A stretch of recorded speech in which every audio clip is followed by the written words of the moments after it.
welcome back. First things first, happy Mother's Day to all the mothers out there. A little bit later in the day now, we got up and did our Mother's Day stuff, and I'm embarrassed to say we skipped church today just because of the crowd and all the things that we've got going on today. And then we spent some time with my mom and family and ate lunch together. And we got back to the house and started doing a few chores to get ready for the week. And now I cut out a little bit of time to spend in the reloading room. And I wanted to talk a little bit more. I've done a video and talked about it a little bit so far, but I want to go a little bit further in depth on seating depth. Not only that, like finding the touch point or lands. So if you've watched my previous video, you know that the way I do it, I just use the Hornady OAL gauge, and I use the Hornady cases that they've designed to go along with it that are already pre-drilled and ready to go.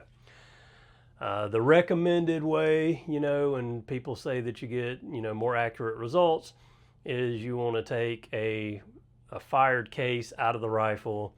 You want to drill it and tap it yourself. Then you want to use it, in the rifle, just because, it's going to be fire form. So it's going to already have like the shoulder and all is going to fit and match the gun, all that type stuff.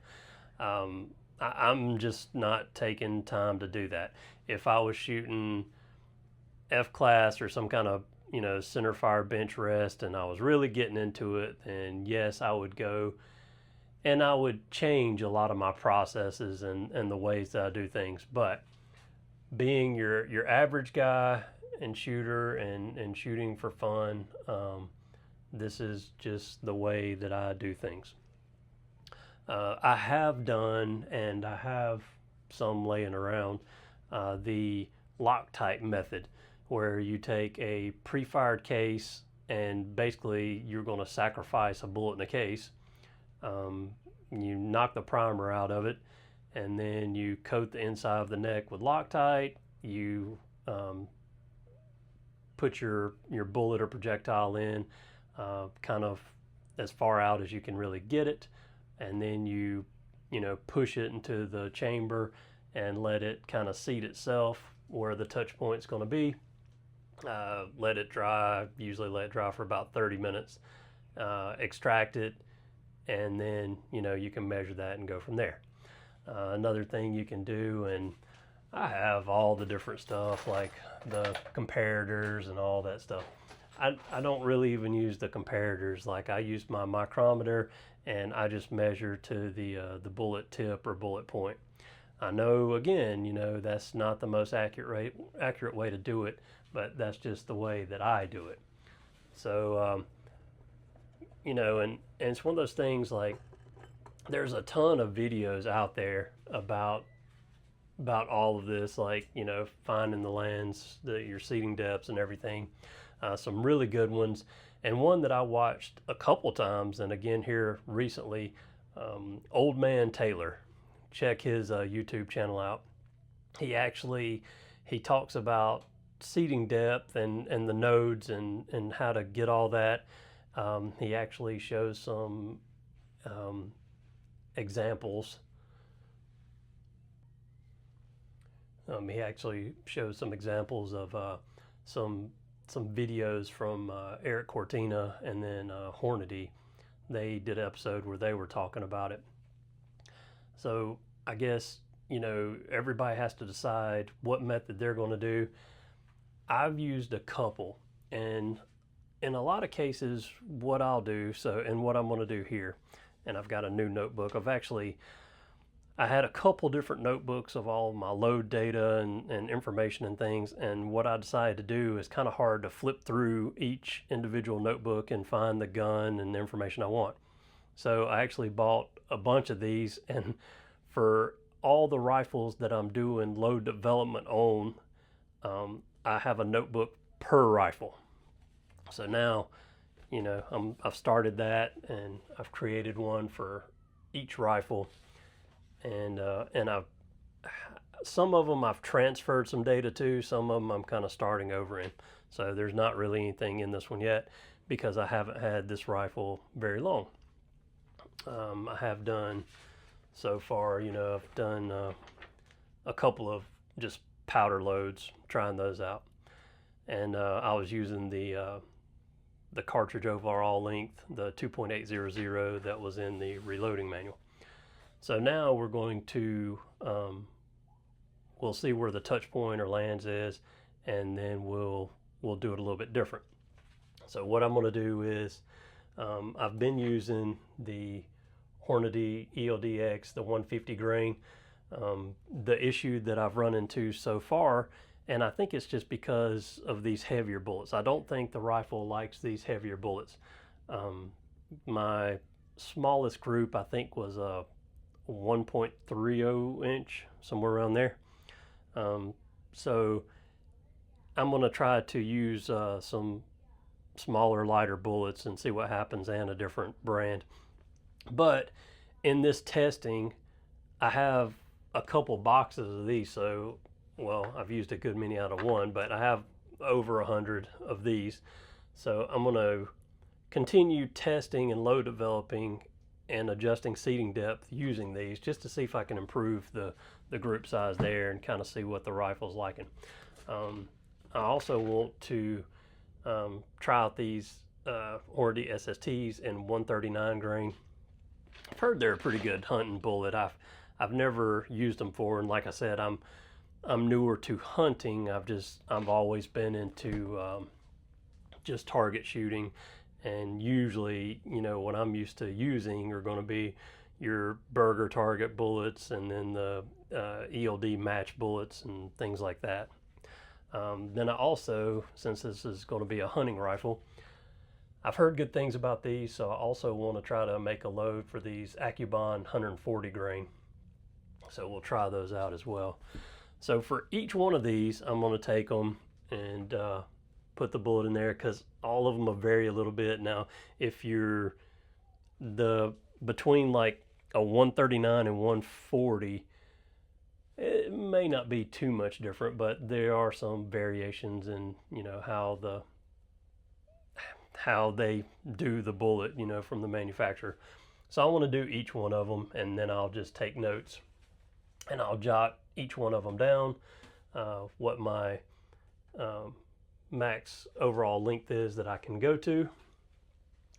Then I always keep in consideration like the magazine, like in which this one doesn't have a magazine, but you can measure and see exactly how far the cartridge can go to be able to load rounds in there. And then after that, there's two methods that I've done previously, and this is just going to be kind of where I start. So I'm going to look at the coal, and then I'm going to write down different variations of it for my loads, shoot probably 5-shot groups of each, and I'm going to use the Varget, the 37.3 powder charge, because it wasn't the best group that I got, but it was the best ESSDs that I got out of all the previous loads that I did, and it was close to the best group. I think it was, well, if I went back, let's look back and see what it was actually.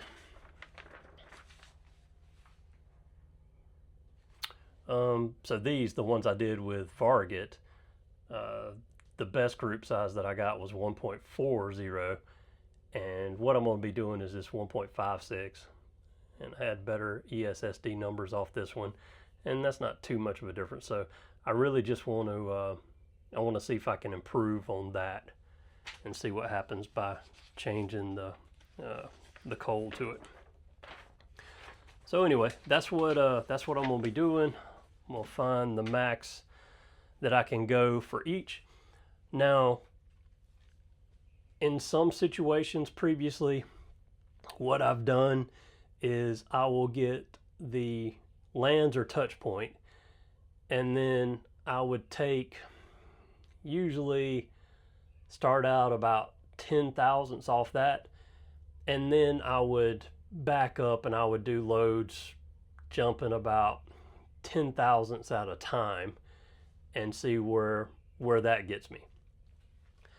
I know a lot of other people that go that route and do that same method, but then if you're watching even on the Old Man Taylor where he's showing the clip from Eric Cortina, and I think he agreed with Eric Cortina and did the same thing, they kind of agree upon, and I believe they said their starting point is whatever your lands or touch point is, they come off that 20 thousandths, and then they do the seeding depth in 3 thousandths off increments. So I think Eric Cortina was saying when you really find the node that you're looking for, or when you're going to get I guess the magic number, really, that's usually going to be within like a 6,000th spec versus like people that do 10 thousandths or 20 thousandths. If you do 10 thousandths or 20 thousandths for each load that you're shooting, he said basically you can miss it, or it can take longer that way. So I guess his method, and correct me if I'm wrong, but that's what, from watching his video and the clip in Old Man Taylor, that's what I got out of it, is that you would just come off 20 thousandths and then back it off from that 3 thousandths for each load, and work on that. I don't know necessarily, they said like how many they would do, but I'll probably do like 6 of them, somewhere around there, to start and see what happens. So anyway, that's kind of my thoughts on everything here, and let's go ahead and see kind of what we got here.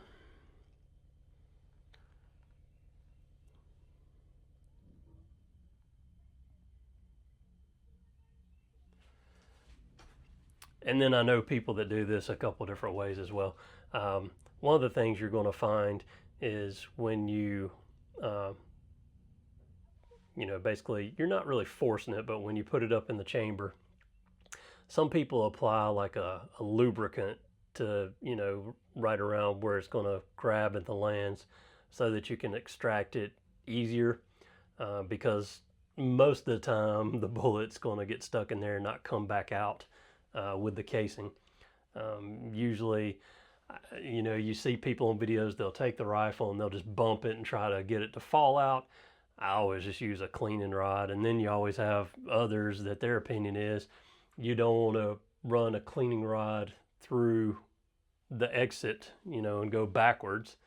I guess they feel like that can damage or cause issues. I don't really understand how, especially since my cleaning rods, I think all the tips on them are brass, and if your brass is softer than the metal of the barrel, so I don't really know how that's going to cause any issues or problems, but everybody, like I said, everybody's got their own opinion and how they do things, which is fine. That's great.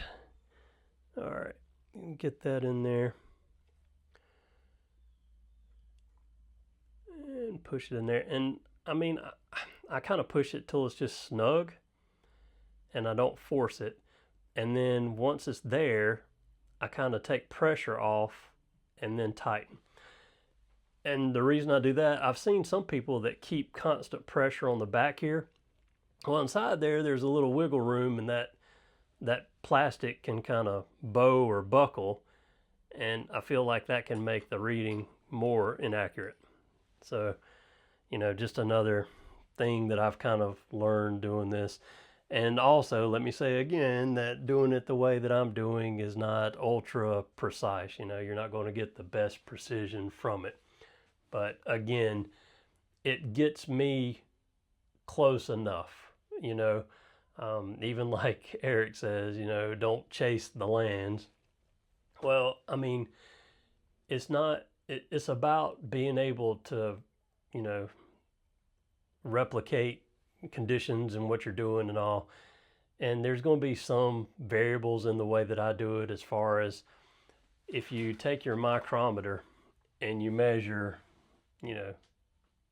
tip to base, each one of these bullets, there's going to be variations in all of them. So that's going to be a factor there in the way that I'm doing this, you know, and that's why it's better to use a comparator, because, you know, if you've got the variation in this plastic tip, which I've seen some of them kind of deformed or flatter and things like that right out of the box.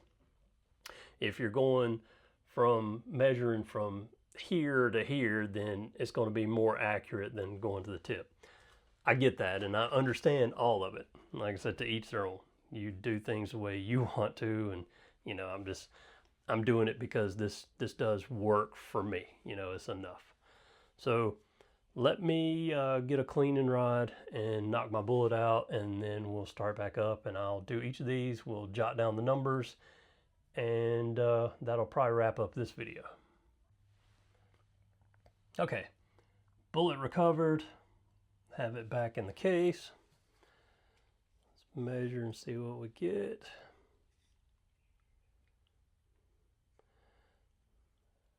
And we'll see how far off I was with the original load development, because I was my loads were from the loading manual 2.80. So what these are going to be are 2.958.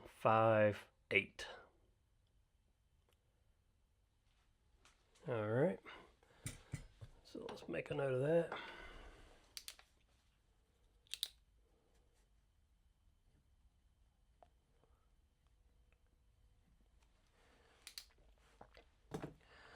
All right, so I know that's the max I can go to, you know, before I hit or the touch point or lands. So if we, you know, come off 20 thousandths off that, then we're going to be at 2.578.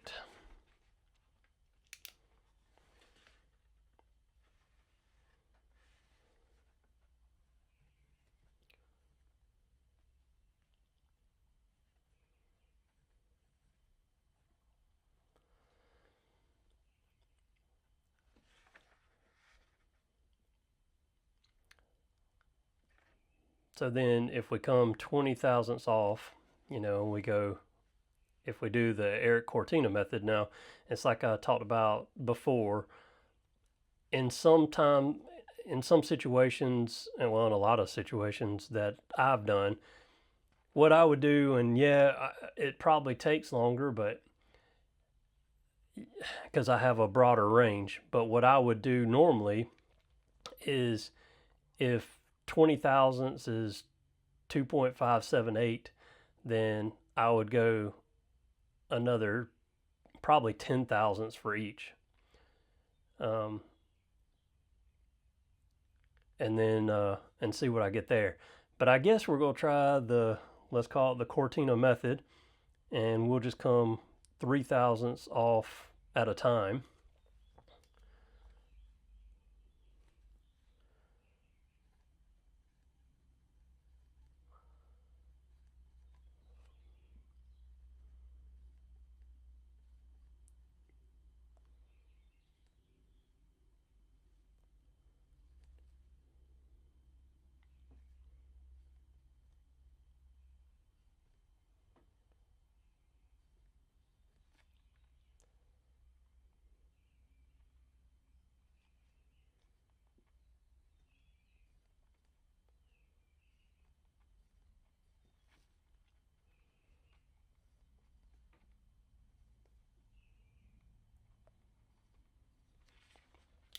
Okay. So then that's what we're going to look like when I create these loads. So I'm going to do the Varget 37.3, and then I don't know if I'm going to make 3 or 5 shot groups. I think, you know, if we went by, let's call this again, let's say if we're doing the Cortina method, I think he was talking about shooting 3 shot groups, and a lot of people agree or disagree with that. So with 3-shot groups, a lot of people say, well, that's really not enough data, you know, just doing 3. You need to shoot 5. I know people that say you need to shoot 10. I'm usually, in everything I do in my load development, I usually use 5-shot groups. But I'm also used to using heavier barrels that when they heat up, they don't change as much and I don't get as much variation.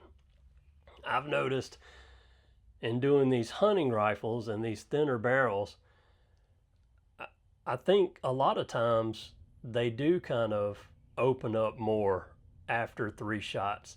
And when I put my hand on the barrel, they get pretty hot after 5 shots. So considering that, I may do 3-shot groups. And then I believe he was saying that, you know, 3-shot groups will give you enough information to build off of or start off of. So, you know, maybe that's what I need to try. Just, you know, go that route and see what it looks like. So I hadn't decided yet. I'll get back and I'll do a video when I actually do this reloading, and we'll take a look at that. And let me know, you know, before I get to that point, let me know in the comments, what are your thoughts? Like, should I do 3-shot groups or 5-shot groups, considering this hunting rifle and the smaller, or not smaller, but the lighter, thinner barrel, and then the type testing that I'm doing. It's kind of, you know, it's like I keep mentioning and go over and over. I know I probably sound like a parrot at times, like I'm pretty ADD. I get sidetracked easily, and I repeat myself a lot. But in this 2.5 years that I've been reloading, the majority of all of that since here recently has been load development just for more competition, target rifles, that type scenario. And most of the barrels are 1 inch plus on the size thickness of the barrels. So when you get into these 0.7, you know, inch barrels, it kind of, and I've noticed, I mean, it kind of changes things as, you know, the more shots you put through them, the groups change and they heat up a lot faster. And then even when I'm doing my load development, when I'm doing a hotter load, like some of these heavier powder charges, they really heat up the barrel quick. So I'm sure that varies a lot, like with the cartridge round and other things, but you know, kind of is what it is on that side. All right, let's go back before I keep getting off topic too much.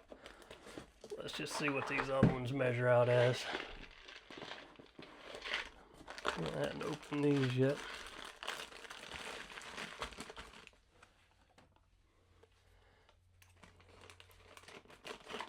And one of my goals in this YouTube channel is to be another outlet community, you know, where we can talk guns and reloading, specifically, amongst other things, and openly, and, you know, just discuss different opinions and thoughts and ideas.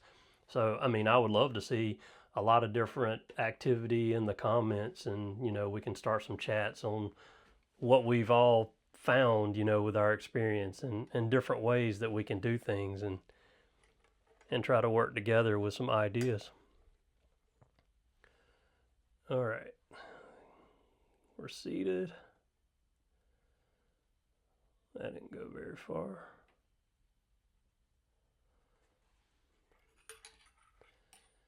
All right, we'll see what we get with this one. Let me just see if the bullet does pop out. Oh, yeah, it did. Okay. Well, most of the time they end up getting stuck in there, but it didn't this time, so that's awesome. And I didn't check the last one. Let me know too. I'm really curious, and like I mentioned before, I've only been reloading 2.5 years. I know that that's kind of a long time, but it isn't. So I'm not super experienced in all things, you know. But I've never used these SST bullets. I've mainly, like I said, I've used the Bergars. I have Hornady A-tips. I have ELD matches, mainly ELD matches. I have more of that stuff than anything. But that's basically the majority of my inventory. Now, being new to these hunting rifles, and seeing these different type things, the SST, somebody let me know what that, like, I don't know what you call that ring, that knurled ring there. Is that something where they recommend like you crimp it on, or I'm just not sure really what that's for. So yeah, it'd be great if anybody can shed some light on that for me. Okay, let's see what we got here. Getting off topic again.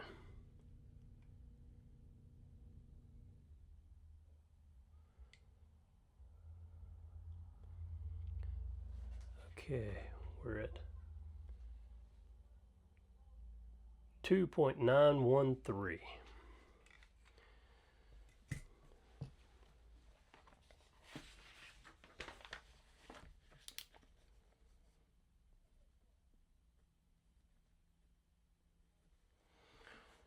And like I said, it's crazy to me.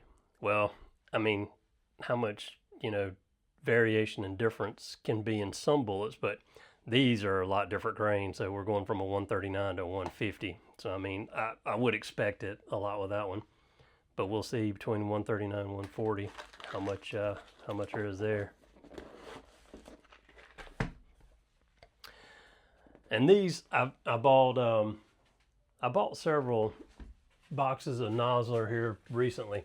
I've also bought some that I'm going to load up in the Seekins Precision in the 6.5, but I have a 130 grain for that, and then I also have these ballistic tip 140 grain. So I'm gonna try to make some loads with that.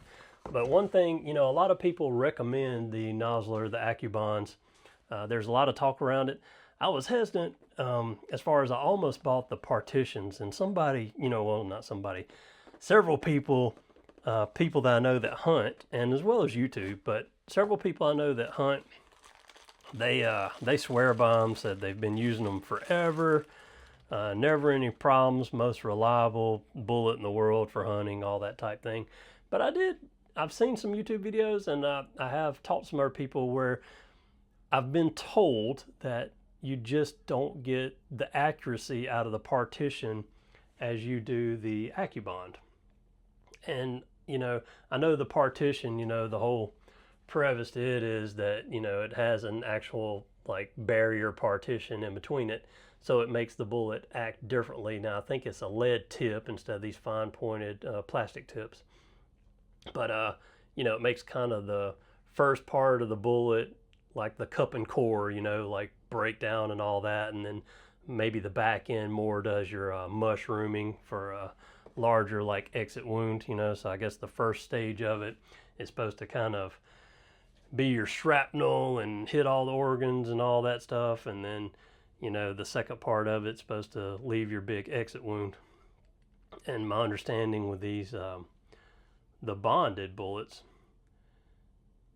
that there's the lead's bonded inside the copper, so that it's not supposed to produce all that shrapnel and all that type stuff. So yeah, I'm curious. Let me know thoughts on that too.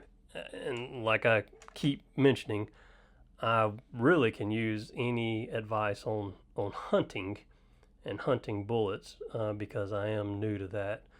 Last year was my son and I's first time deer hunting. So first season ever.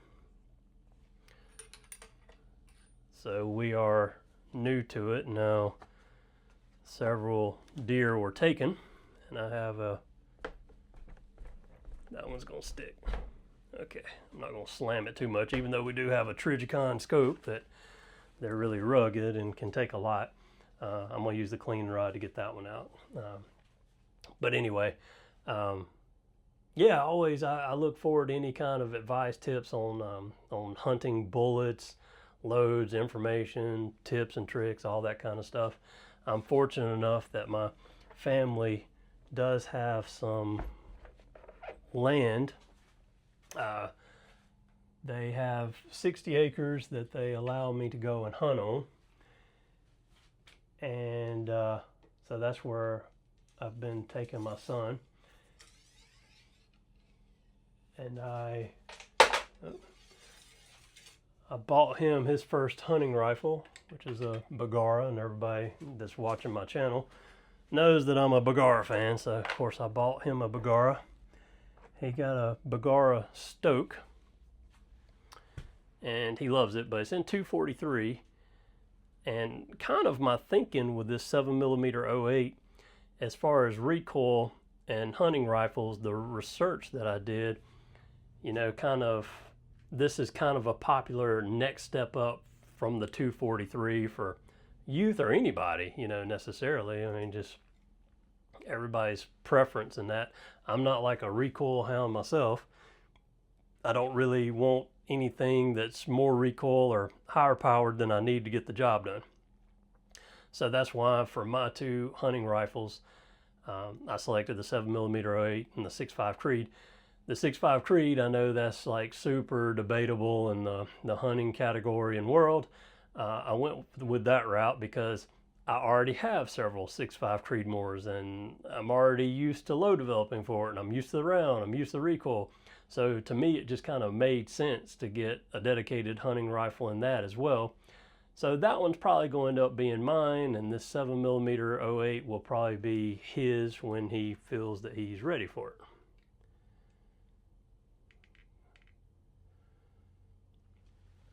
Okay, with the Nosler Accubon 2.898.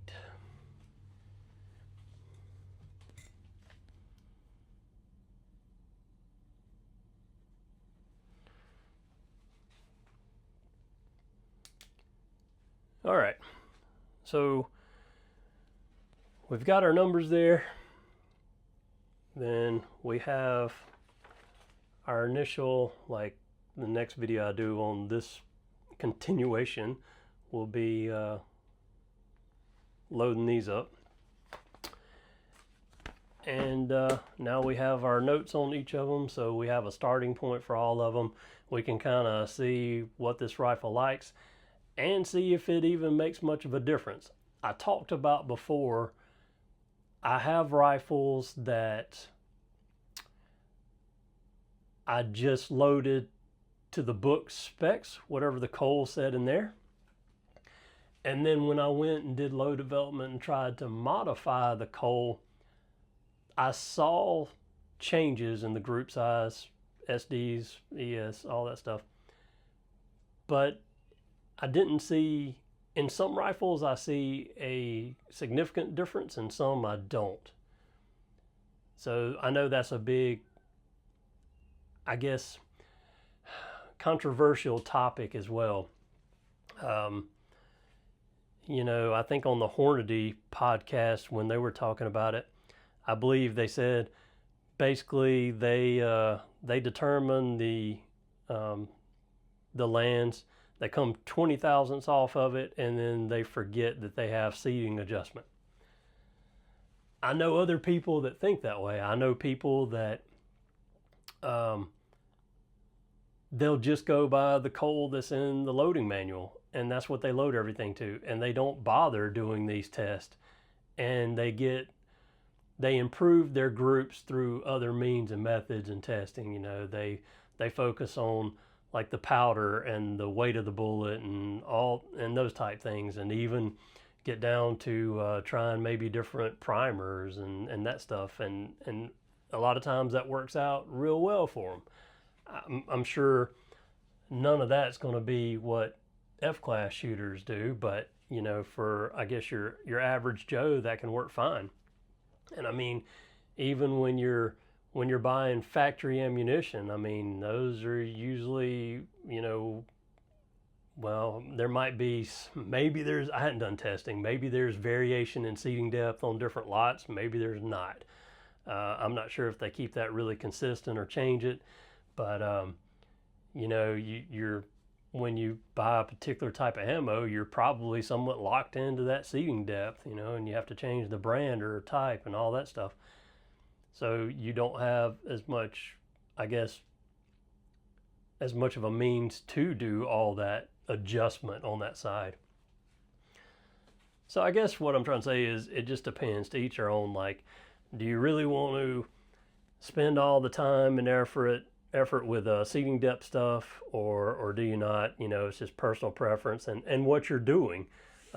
If you're just developing a hunting load, and it's like I kind of mentioned before, I know hunters that reload, and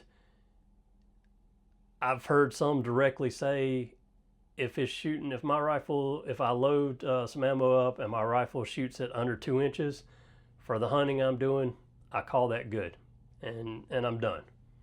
You know, and then some hunters say, you know, I need to get a 1-inch group out of it. Then, you know, I would say I'm kind of in that boat as far as hunting, because my intention here is to deer hunt with these rifles within 100 yards in the area that I'm going to be hunting. So do I need something like with pinpoint precise accuracy? Probably not. But at the same time, I love reloading and I love tinkering, and I like all the gadgets, gizmos, all the parts of it, you know. So I come in here and I'm doing this because I enjoy it, and I just want to see how well I can get each rifle to shoot, you know. I took a rifle of a friend of mine, and he was just using factory loads, and he didn't reload. And he basically said that he just couldn't get the rifle to shoot really under 2 inches. And then we worked on a load development, and then, you know, here, and then we got it reduced a lot. I mean, we got it up under an inch. But, you know, it's just like I said, to each their own. Like, what's good for you isn't good for another, and all that type of situation. Anyway, this video is probably a lot longer than I intended already, as most of them are. Please do all the things: like, subscribe, share, all that type stuff. And I'm going to do my best to try to continue making videos and hopefully provide some good information. And I hope to get to a point at some time where they're not really, my videos aren't boring, but yet offer valuable information and are probably, you know, hopefully entertaining to watch. I hope to at some point get some better equipment and cameras and things, and do some more videos at the range and all that type stuff. So anyway, hang around. Hopefully it gets better. Thanks again for watching.